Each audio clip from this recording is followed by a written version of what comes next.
Indian national youth Congress દ્વારા એક અભિયાન લોન્ચ કરવામાં આવેલું છે બેહતર સિટી, અને દરેક રાજ્યમાંથી 5-5 જિલ્લા લેવાના હોય, જેમાં ગુજરાતમાંથી અમદાવાદ, વડોદરા, સુરત, રાજકોટ સહિત મોરબીનો જ્યારે સમાવેશ કરવામાં આવ્યો છે તે ખરેખર પહેલાં તો અમારા માટે ગર્વની વાત છે કે અમને એટલા લાયક સમજ્યા, અને અમને જે લાયક સમજીને અમને આ પ્રોગ્રામમાં મોરબી જિલ્લાનો સમાવેશ કરવામાં આવ્યો છે.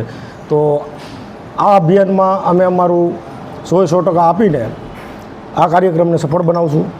કાર્યક્રમની જો વિગતે વાત કરીએ તો બેહતર સિટી અભિયાન એટલે કે એવું અભિયાન છે જેમાં નાના રોજદારો, કામદારો, સફાઈ કર્મીઓ, ગીગ વર્કર્સો, સિક્યોરિટી ગાર્ડ જે નાના પ્રમાણમાં નોકરી અને ધંધા કરતા હોય, જેની આજના સમયમાં કોઈ પણ જાતની સિક્યોરિટી છે નહીં, તો અમે આ કાર્યક્રમને અંતર્ગત આ લોકો પાસે મોરબીના 13 વોર્ડ છે, તો 13 વોર્ડમાં રૂબરૂ જઈને તે લોકોની સમસ્યાઓ સાંભળશું.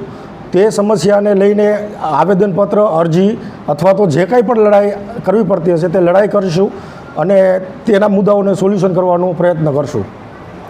કયા કયા કાર્યક્રમોમાં કરવામાં આવશે, કેટલા દિવસમાં જે બેહતર અભિયાન જે છે તે ચલાવવામાં આવશે, શું કરશે? આ અભિયાન આવનાર સમયમાં 6 થી 8 મહિના સુધી ચલાવવામાં આવશે, અને દરેક વોર્ડ વાઇઝ લારી, રિક્ષાવાળા, સફાઈ કર્મીઓ બધાની પાસે તેના રૂબરૂ મળીને સમસ્યાઓ સાંભળવામાં આવશે, અને તે સમસ્યાનું 100% નિરાકરણ આવે તે માટે યુથ કોંગ્રેસ 100%ના પ્રયત્નો કરશે. ક્યારથી શરૂઆત કરવામાં આવશે અને કેવી રીતે શરૂઆત? બિલકુલ આજથી જ આ કાર્યક્રમની લોન્ચિંગ છે, જે અમે સત્તાવાર આજથી આ કાર્યક્રમની લોન્ચિંગની જાહેરાત કરી છે, અને આવનાર દિવસોમાં આ કાર્યક્રમને વેગ આપવામાં આવશે.